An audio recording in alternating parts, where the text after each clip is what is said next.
Hello everyone.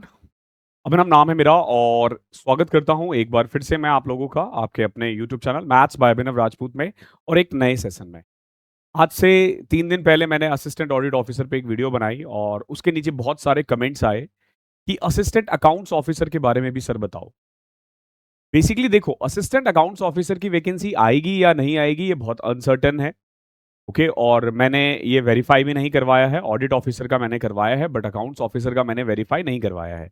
But बहुत सारे comments ऐसे आए थे और बहुत सारे टेलीग्राम चैनल ऐसे हैं कि उन्होंने आरटीआई लगाया है और 500 के करीब वैकेंसी बताया है। बट ध्यान रखना, ये मेरा सोर्स नहीं है, ये मैं नहीं कह रहा हूं। ऑडिट ऑफिसर के लिए तो मैं कह सकता हूं बिकॉज कि मैंने खुद से पता करवाया है।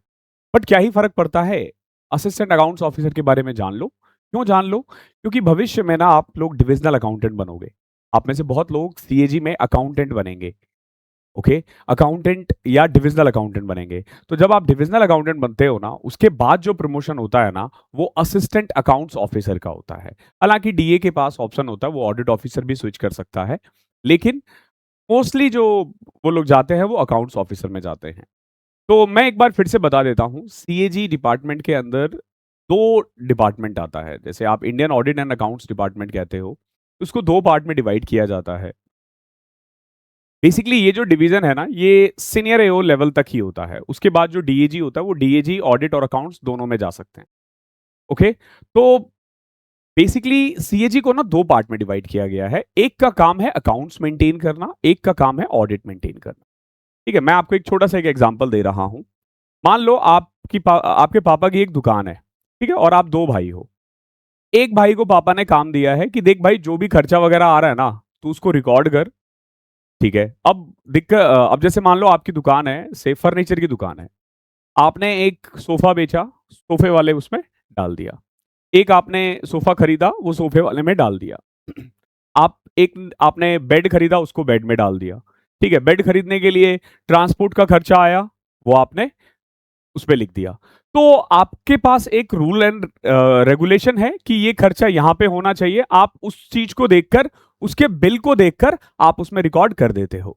ये काम होता है अकाउंट्स डिपार्टमेंट का। अब ऑडिट डिपार्टमेंट का क्या है? अब देखो, क्यों हमने रिकॉर्ड तो कर दिया आपका सारा काम। ध्यान रखना, सीएजी केवल और केवल ऑडिट नहीं करती है, वो आपका अकाउंट्स भी मेंटेन करती है। यानी हम ही आपका अकाउंट्स मेंटेन करेंगे, हम ही आपका ऑडिट भी करेंगे। लेकिन दोनों अलग अलग डिवीजन है, दोनों में कुछ भी कॉमन नहीं है। मतलब ये समझ लो कि जो ऑडिट करने के लिए जाते हैं वो अलग बंदे होते हैं और जो अकाउंट बना रहे होते हैं वो दोनों। यहां तो तुम फिर भी दोनों भाई थे, तो तुमने एक जगह सारा रिकॉर्ड कर दिया। अब दूसरे भाई का काम बाद में स्टार्ट होगा। अब मान लो तुमने पूरे महीने का ब्यौरा दे दिया। ठीक है, अब तुम्हारा भाई आएगा, वो चेक करेगा कि ये जो बेड है, जो एक बेड का आपने प्राइस लिखा है। देखो, मैंने तो मतलब छोटे भाई ने क्या किया था, बिल देखकर लिख दिया था। अब बड़ा भाई वो सर्च करेगा कि भाई ये क्वीन साइज का बेड है, तो किंग साइज का प्राइस क्यों लिखा हुआ है? अगर किंग साइज का प्राइस है तो क्वीन बेड क्यों है? ये बेड शीशम का है तो सांगवान वाला प्राइस क्यों ले रखा है? समझ रहे हो ना? अब मैं आपको एक छोटा सा एग्जांपल दे रहा हूं। स्टेट गवर्नमेंट, मान लेते हैं बिहार गवर्नमेंट में एक छोटा सा एक पंचायत है, उसने एक रोड बनाया है। ठीक है, नीता देवी के घर से राधे श्याम तिवारी के घर तक। ठीक है, गांव में ऐसे ही काम चलता है। तो रोड पे जो जो खर्चा आया वो अकाउंट्स डिपार्टमेंट में लिख दिया। अब ऑडिट वाला जाएगा, वो चेक करेगा कि क्या सच में वो रोड बना भी है। जो रोड बना है, क्या उसकी लंबाई चौड़ाई उतनी ही है जितना उसमें मेंशन है? समझ रहे हो ना? इवन वो हाइट तक चेक करता है, गड्ढा करके चेक करेगा कि सच में है। क्या सच में वो नीता देवी के घर से राधे श्याम तिवारी तक के घर तक ही है? कहीं राधे श्याम तिवारी ने अपने घर के सामने तो नहीं बना दिया है, अपने प्राइवेट जमीन पे रोड तो नहीं बनवा दिया? गांव में ये सब भी सुनने को मिलता है। और फिर उसको लॉक कर दिया कि नहीं, इधर आना वर्जित है। आपने देखा होगा शहरों में कि ये वीआईपी रोड है, यहां आना वर्जित है। तुम कौन होते हो ये बोलने वाले? ये पता बहुत इलीगल है, बहुत इलीगल है, पता है आपको? ये जो गेट बना देते हैं ना, गेटेड सोसाइटी, उसके लिए आपको परमिशन लेनी पड़ती है। बहुत लोग मैंने देखा है कि अपने घर के आगे रोड बनवा लेते हैं और फिर वो अंदर आना बंद कर देते हैं। नहीं कर सकते अगर आपने पब्लिक का। देखो, इवन दो आपके पास अगर रोड है ना, आपके पास आपकी जमीन है, आप चाहते हो इस पर रोड बने, तो पहले आपको वो जमीन के लिए एनओसी देना पड़ेगा गवर्नमेंट को कि हाँ भाई रोड बना लो। अगर रोड बन गया फिर वो आपकी प्रॉपर्टी नहीं रही। ध्यान रखना, वो पब्लिक प्रॉपर्टी हो गई। तो ये मेनली अकाउंट्स डिपार्टमेंट का काम होता है, अकाउंट्स मेंटेन करना। ठीक है, आई होप क्लैरिटी मिल गई होगी आपकी क्या कि दोनों में क्या डिफरेंस है। वन बाय वन हम बात करते हैं। सबसे पहले देखो, असिस्टेंट अकाउंट ऑफिसर जो है ना, ये इंडियन ऑडिट अकाउंट्स डिपार्टमेंट के अंदर आता है, जिसको हम controller auditor general of India भी कहते हैं। ठीक है, इसका काम है गवर्नमेंट अकाउंट्स मेंटेन करना, कंपाइलेशन करना, पेंशन, जितने भी लोग रिटायरमेंट होते हैं ना, उनका स्टेट गवर्नमेंट में हो या सेंट्रल गवर्नमेंट में हो, ध्यान रखना ये असिस्टेंट अकाउंट ऑफिसर के थ्रू ही होता है। फाइनेंशियल रिकंसिलेशन, मैच करना कि जो खर्चा है वो सही है या नहीं है। ट्रेजरी और अकाउंट मैनेजमेंट, अब जैसे मान लो छोटे छोटे डिपार्टमेंट्स होते हैं ना, उनके पास कुछ पैसा होता है, ठीक है, कैश में, तो वो कैश की भी जांच करना। और कई बार ये लोग ऑडिट भी कर सकते हैं जाके कि आपने जैसे बैलेंस दिखाया है 1 करोड़ रुपए, तो वो 1 करोड़ है या नहीं है। कहीं ऐसा तो नहीं कि आपके यहाँ 60 लाख ही चल रहा है और आपने 40 लाख कहीं खर्च कर दिया है, लेकिन लिख रहे हो 1 करोड़ रुपए। तो वो भी चेक होता है कि जो आप दिखा रहे हो एक्चुअली में है या नहीं है। एक्सपेंडिचर रिकॉर्ड्स को मेंटेन करना, स्टेट और सेंट्रल गवर्नमेंट दोनों का ही अकाउंट्स यही मेंटेन करती है। ओके, तो मेनली हर स्टेट कैपिटल में ना सीएजी के कम से कम 2 ऑफिसेस तो होंगे ही होंगे, कम से कम, वैसे ज्यादा ही होते हैं। रेलवे का अलग होता है, एफएनसी का अलग होता है, ठीक है, सेंट्रल का अलग होता है। ओके, तो 2 तो कम से कम होगा, ऑडिट एंड अकाउंट्स। तो ये अकाउंट्स डिपार्टमेंट है। ठीक है, अब मैं वीडियो को और आगे बढ़ाऊंगा, एंड में मैं डिफरेंस भी बताऊंगा दोनों का। तो उससे पहले ना मैं आपको थोड़ा सा अपने बैच के बारे में बता देता हूं। अगर आप लोग 2026 के एग्जाम की तैयारी कर रहे हो और मैथ्स के लिए फंस रहे हो, बिकॉज की टाइम बहुत कम है, 2 से 3 महीने हैं आपके पास, और इतना टाइम नहीं है कि आप 300 400 घंटे की वीडियो देख लो या क्लासेस ले लो या कोर्स ले लो। तो आपके लिए ना मैंने एक द 100 आवर्स करके एक बैच बनाया था। आज से 2 महीने पहले, ये 3 महीने पहले ये बैच स्टार्ट हुआ था, जो अब ऑलमोस्ट फिनिश हो चुका है। इसमें ना हमने 100 क्लासेस में 3000 से ज्यादा क्वेश्चंस करवाए हैं। ठीक है, पूरे कोर्स का ड्यूरेशन 110 से 115 घंटे होंगे, इससे ज्यादा नहीं। अगर आप प्राइसिंग की बात करो तो ये प्राइस सही नहीं है। एक साल अगर 100 आवर्स वीओडी लेना, वीओडी, ठीक है, तो वीओडी में ना आपका प्राइस हो जाएगा 699 है 1 ईयर के लिए, और 999 है 2 साल के लिए। डिस्क्रिप्शन में लिंक है, बाकी इसके बारे में और डिटेल में मैं क्लास के एंड में बता दूंगा। आगे बढ़ते हैं। मेन काम क्या होता है, जैसा कि मैंने अभी बताया, मेन नेचर क्या है, वही गवर्नमेंट अकाउंट्स को मेंटेन करना, पेंशन और अकाउंट्स रिकॉर्ड को वेरीफाई करना, बिल और पेमेंट वेरीफाई भी करता है। ध्यान रखना, ऐसे नहीं कि आपने बिल दे दिया हो गया, वो बिल सही है नहीं है, कहीं ऐसा तो नहीं आपने खुद से बना के दे दिया, स्टैम्प वगैरह सब चेक करेगा ये। एक्सपेंडिचर डेटा को रिव्यू करना, रिकंसाइल करना, समय समय पर आपको रिकंसाइल करना होता है कि आपके पास जो खर्चे हैं ना वो एक्चुअली में हुए हैं नहीं हुए हैं, वो सही से रिकॉर्ड हुआ है नहीं हुआ। आप बैलेंस और पेमेंट, जो अकाउंट्स वाले बच्चे हैं उनको समझ में आएगा ये क्या होता है reconciliation. Reconciliation of bank statement एक चैप्टर है 11th क्लास में। Preparing statement, office file work, coordinating with treasury and finance, treasury का भी मेन यही है, ध्यान रखना ट्रेजरी ऑफिसर यहीं से होते हैं। ठीक है, उसके अलावा जब मैं वर्क एनवायरनमेंट के बारे में बात करूं तो बहुत बहुत कंफर्टेबल जॉब है। आप लाइफ टाइम एक ही सिटी में रहते हो, इसमें ट्रांसफरेबल जॉब नहीं है। ओके, तो एक ही जगह जब आप रहोगे तो you can invest, you can leave your life, आप अच्छे से जी सकते हो। ठीक है, टाइमिंग भी फिक्स है, ज्यादा वर्क प्रेशर नहीं होता है। पब्लिक डीलिंग बिल्कुल भी ना है, नहीं है, ना के बराबर है, थोड़ा बहुत पब्लिक डीलिंग है। थोड़ा बहुत पब्लिक डीलिंग क्या है, यहाँ ना सेंट्रल गवर्नमेंट के ऑफिसेस, सॉरी, के जो ऑफिसर्स होते हैं या जो एम्प्लॉयज होते हैं या स्टेट गवर्नमेंट के जो एम्प्लॉयज होते हैं, उनके साथ आपका इंटरेक्शन होता है। जब आप पेंशन बना रहे होते हो, जब किसी की सैलरी बना रहे होते हो, तो फिजिकल स्ट्रेस तो नहीं है, हाँ, लेकिन फाइल बहुत पढ़ना पड़ता है। ध्यान रखना, सीएजी मतलब पढ़ाई, खूब पढ़ाई। ठीक है, तो प्रेशर बहुत कम होता है इन्फोर्समेंट वगैरह जॉब से, जब आप कंपेयर करते हो तो उससे काफी कम है। ठीक है, और बहुत ज्यादा टाइम आपका कंप्यूटर पे जाएगा, एक्सेल डेटा पे जाएगा, फाइनेंशियल डॉक्यूमेंट्स के साथ जाएगा। तो this is the best thing about this job, बहुत कुछ सीखने को मिलेगा और बहुत बड़ा डिपार्टमेंट है।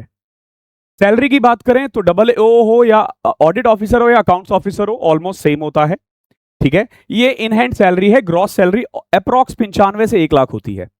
ठीक है, ये एक्स सिटी में 78 से 90, वाई सिटी में आप 72 से 82 के बीच में, और जेड सिटी में 68 से 78 के बीच में है। ओके, ये डिपेंड करेगा जब आप ज्वाइन करोगे, अभी के अकॉर्डिंग है ये, बट जब आप ज्वाइन करोगे 5-6 हजार रुपए सैलरी बढ़ चुकी होगी उस समय। नहीं, 5-6 हजार तो नहीं, 8 पे कमीशन आ जाएगा तो कम से कम 15 से 20% बढ़ जाएगा। तो मतलब ये सोचो कि अगर ये 90 है तो ये 1 लाख प्लस हो जाए, आप ज्वाइन करोगे 1 लाख प्लस होगा। अब पर्क्स एंड बेनिफिट्स क्या मिलते हैं, ध्यान रखना, गवर्नमेंट अकोमोडेशन मिलेगा आपको अगर आप चाहते हो तो, मिल जाता है मैक्सिमम सिटीज में। ट्रेवल अलाउंस मिलेगा, इसमें ध्यान रखना ट्रेवलिंग बहुत कम होता है, ठीक है। ऑडिट के लिए बहुत कम लोग ही जाते हैं, ऑडिट के लिए नहीं जाते, वो बेसिकली वो ट्रेजरी वगैरह चेक करने के लिए जाते हैं, तो ना के बराबर है। मेडिकल फैसिलिटीज मिलती है, पेंशन बेनिफिट है एनपीएस या ओपीएस के अंदर, ओपीएस है ना, नाम बोल रहा हूं मैं। एलटीसी हो गया, जॉब सिक्योरिटी, पेड लीव्स मिलती है आपको, ऑब्वियस ही बात है, साल में 50 छुट्टी मिलती है किसी भी गवर्नमेंट जॉब में, यस, किसी भी गवर्नमेंट जॉब में साल में 50 छुट्टी मिलती है, सैटरडे संडे को छोड़ करके। टीएडीए, होटल स्टे रिम्बर्समेंट, ये तब अगर आप ऑडिट पे जाते हो तो, इसमें ध्यान रखना।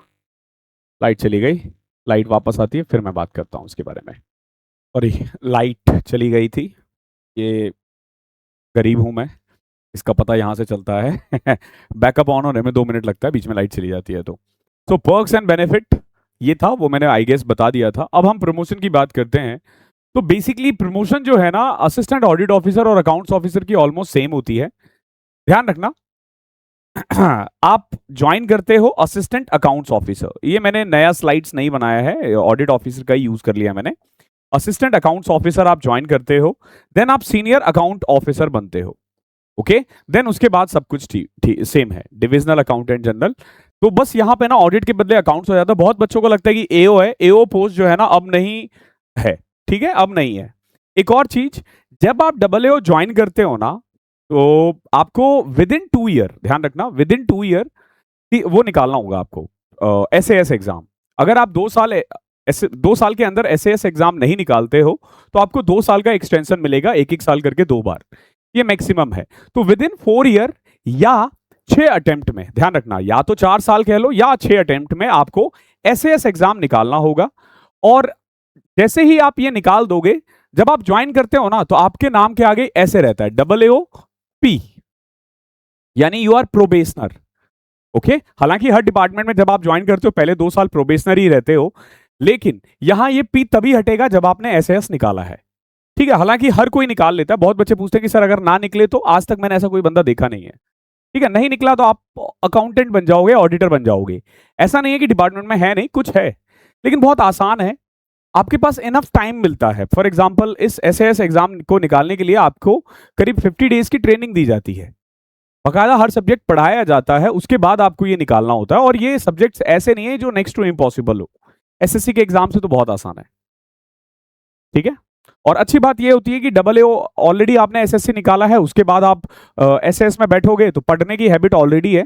प्रॉब्लम तब होती है जब ऑडिटर्स को एसएस देना होता है, क्योंकि ऑडिटर्स वगैरह को ना 2 या 4 साल बाद, या मुझे ध्यान नहीं है 3 या 6 साल है, 3 साल या 6 साल के बाद आप देते हो, तो 6 साल तक आपकी पढ़ाई का जो फ्लो है ना वो टूट चुका होता है, आपको दोबारा से पढ़ना होता है। मैं आपको बताता हूँ, एसएएस मैंने तुरंत निकाल दिया, ठीक है, लेकिन अगर अभी मुझे कोई एग्जाम निकालना हो डिपार्टमेंटल का तो मुझे बहुत टफ लगता है। क्यों? क्योंकि उस समय मैं फ्लो में था। एक एज अ टीचर पढ़ाना आसान होता है, पढ़ना बहुत मुश्किल होता है, ठीक है।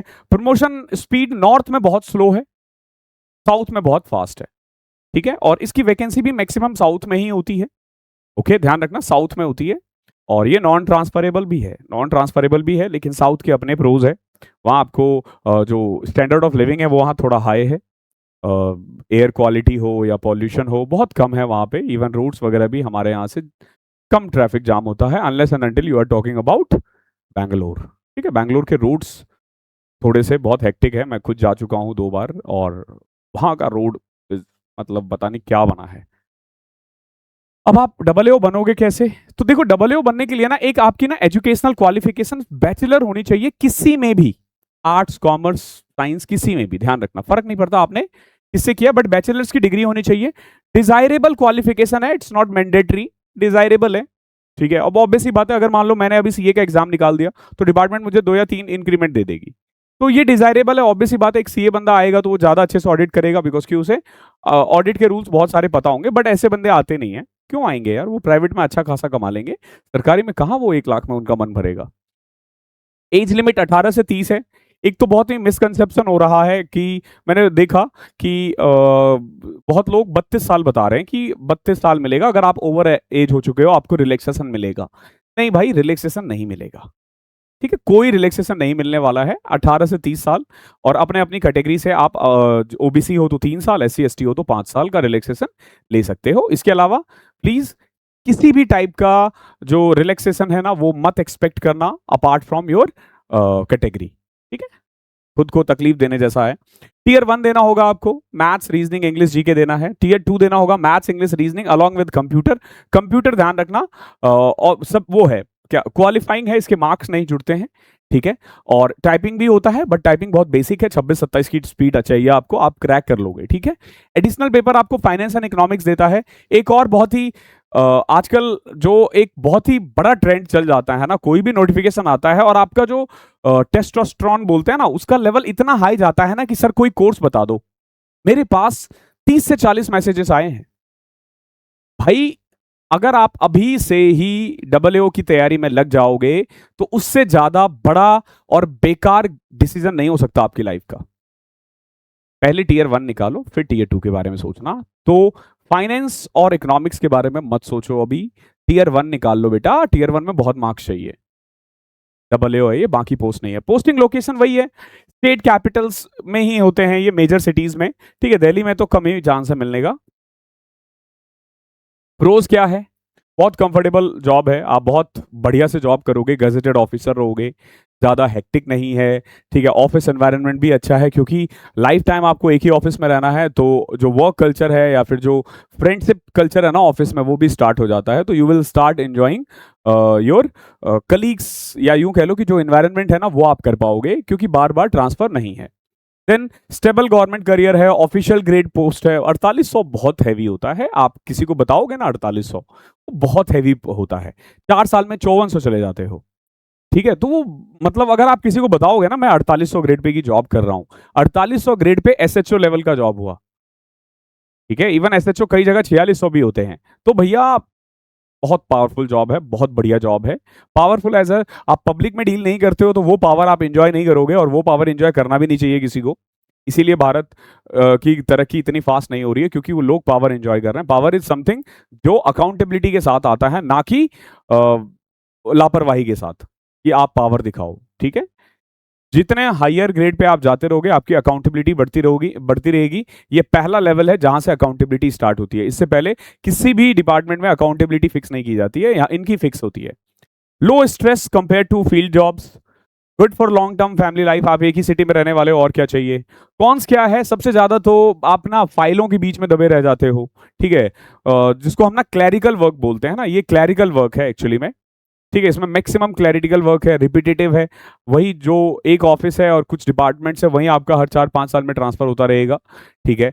तो वही रिपीटेटिव है, लेकिन बहुत लोग रिपीटेटिव वर्क को पसंद करते हैं। क्यों नया काम लेना, जो आ रहा है उसी को करते रहो। तो बहुत लोग एंजॉय करते हैं उसमें। उसमें होगा क्या कि आप बाकी चीज़ों को एक्सप्लोर कर पाओगे, लाइक अपने हेल्थ को एक्सप्लोर कर पाओगे, आप घूम पाओगे, ठीक है। आप आसपास की चीज़ों को एक्सप्लोर कर पाओगे, साइकिलिंग, किसी को सिंगिंग का शौक है, ठीक है, किसी को डांस का शौक है, तो वो आप कर पाओगे। क्यों? क्योंकि आपको नई नई चीज़ें नहीं सीखनी है ऑफिस में। और मुझे समाव ऐसा लगता है ना कि ऑफिस में बहुत सारी चीजें नहीं सीखनी चाहिए, बाहर की दुनिया ज्यादा खूबसूरत है, ठीक है। ये जो एक बड़ा वर्क कल्चर था ना कि my office is like my family, अरे काहे भाई, घर पे एक फैमिली है ना उसके साथ एंजॉय करो, दोस्त है ना उसके साथ एंजॉय करो, ठीक है। वरना वहां ना 8-8 घंटे के बदले ना 12-12 घंटे रहने लग जाओगे और वो स्ट्रेसफुल होता है, ठीक है।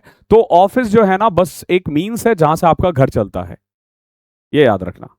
लेक्स एक्साइटमेंट, ऑब्वियस ही बात है, स्लोअर प्रमोशन है, बहुत फास्ट नहीं है, और मोनोटोनस तो है ही, ठीक है। देन ये जो ऑथोरिटी और पावर है, even though you are a gazetted officer but आप कभी इंजॉय नहीं कर पाओगे उस चीज को। हालांकि एसएससी के किसी भी जॉब में आप इंजॉय नहीं कर पाओगे, बट वही बात मैं फिर से बोलूंगा, व्हाई टू एंजॉय, ठीक है। जॉब को क्यों कौन एंजॉय करता है यार, ठीक है।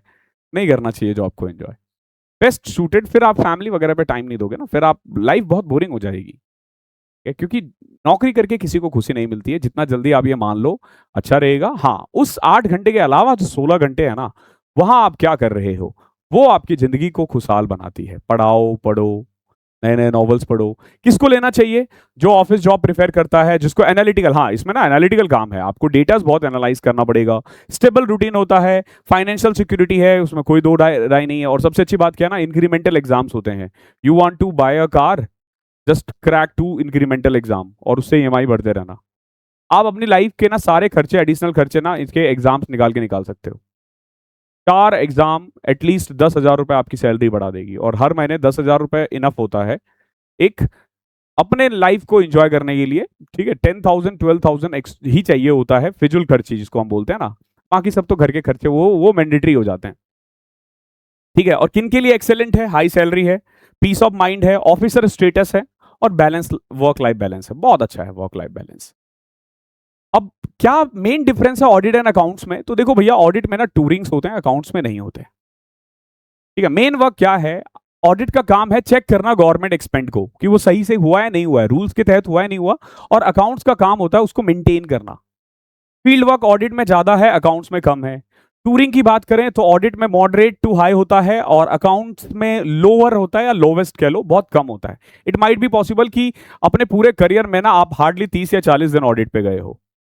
नेचर की बात करें तो इन्वेस्टिगेशन का काम होता है, और इसका प्रोसेसिंग का काम होता है, आपके पास आया उसको प्रोसेस कर दो, बट इनका काम ऑडिट है। ठीक है, देन वर्क स्टाइल क्या है? वही ऑडिट ऑब्जर्व करना, और इसका financial compilation. Office work high होता है, और ये वेरी हाई होता है। ठीक है, मतलब ऑफिस वर्क, हालांकि दोनों में ही वेरी हाई लिखना चाहिए था, इसमें भी हाई है। ठीक है, काम अच्छा है। ओके, तो this is it from assistant accounts officer.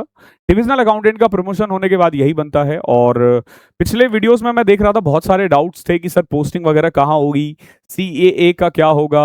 ठीक है, देखो भाई, सिंपल सी बात है, लास्ट वीडियो में मैंने बोला ना सीईए में जा सकते हो आप, तो वो मैंने बस एजम्पशंस बताया था। मैंने बोला ऐसा हो सकता है कि क्योंकि नए कैडर में वैकेंसी है, तो इट माइट बी पॉसिबल कि उसको हायर करने के लिए लिया गया है। ठीक है, इसका ये मतलब नहीं है कि वहीं जाने के लिए है। और फिर एक बच्चा बोला सर क्या सर जिंदगी भर आप सीए में आप जिंदगी भर एक ही डिपार्टमेंट में रहते हो? यस, आपके पास मौके मिलते हैं डेपुटेशन की। अच्छी बेस्ट चीज पता है इस जॉब की क्या है? डेपुटेशन। जैसे आप मान लो अपने सिटी में हो, इंजॉय नहीं कर रहे हो, ठीक है, इंजॉय नहीं कर रहे हो, दूसरी सिटी में चले जाओ डेपुटेशन लेके, पैसे भी मिलेंगे 10-12% एक्स्ट्रा। तो ये बार बार आपको मौके मिलते रहेंगे। ठीक है, और यूएन एग्जाम्स होते हैं, बहुत सारे एग्जाम्स होते हैं। जैसे यूएन एग्जाम निकाल दिया तो आप विदेशों में जाके यूएन का ऑडिट कर सकते हो। ठीक है, CAG is very prestige in whole world, ध्यान रखना। One of the finest department है ये पूरे वर्ल्ड में ऑडिट के लिए। हमारा जो ट्रेनिंग सेंटर होता है, सीएजी का जो ट्रेनिंग सेंटर है आईसीसा, उसमें वर्ल्ड वाइड लोग आते हैं ट्रेनिंग के लिए। ठीक है, मतलब 150 से ज्यादा देश, 145 या मैंने पढ़ा था 100 से ज्यादा देश मान लो को उन्होंने ट्रेनिंग मतलब दे चुके हैं। आई डोंट थिंक कि और किसी भी डिपार्टमेंट ने इतने दिया है। ठीक है, दिया होगा। तो एट द एंड मैं यही बोलूंगा कि इट्स फाइनेंस जॉब, बट ध्यान रखना पोस्टिंग साउथ में हो सकती है, तो it's not suitable for those kind of person जो कल्ट नॉर्थ इंडियन है, जिन्हें नॉर्थ ही पसंद है। But for we Biharis this is best job, because कि हमें कौन सा पटना में जॉब मिलना है, और बाहर ही जाना है ना। मैं बता रहा हूँ, एक घर से 500 किलोमीटर दूर और 1500 किलोमीटर दूर, तो भैया वहां जाना जहां ज्यादा अच्छी मिले। ठीक है, तो दिल्ली वालों के लिए, बिहार वालों के लिए लखनऊ में जॉब करना या दिल्ली में जॉब करना या चेन्नई और बैंगलोर में जॉब करना बराबर ही है। ठीक है, 2-4 साल में लैंग्वेज सीख ही जाओगे। चलो, जाने से पहले मैं यही बोलूंगा कि अगर मैथ्स की तैयारी करनी है कम समय में ज़्यादा से ज़्यादा टाइप वाइज, तो this batch is for you. और ध्यान रखना ये बिगिनर्स के लिए भी है। 3000 क्वेश्चंस बहुत होते हैं, बहुत लोग 400-500 घंटे में भी 3000 क्वेश्चन नहीं करवाते। बेस्ट चीज़ ये है कि हमारी क्लासेस में ना आपको मोटिवेशन नहीं मिलेगा, हमारी क्लासेस में पकैती नहीं मिलेगी आपको। ठीक है, नए नए चीज़ों पे बात करना कि देश में क्या हो रहा है, ये हो रहा है, आप इन सब से दूर सिर्फ गणित की दुनिया में खो जाओगे, और ऑफलाइन वाली फीलिंग आएगी। ऐसा लग रहा होगा कि आप बैठे हुए हो क्लास के बीच में। ठीक है, तो this is the best thing about this batch, join कर लो। डिस्क्रिप्शन में लिंक है, वीओडी लेना फ्रॉम माय साइड, क्योंकि लाइव बैच ऑलमोस्ट खत्म हो चुका है, तो 1 या 2 चैप्टर देख के क्या करोगे।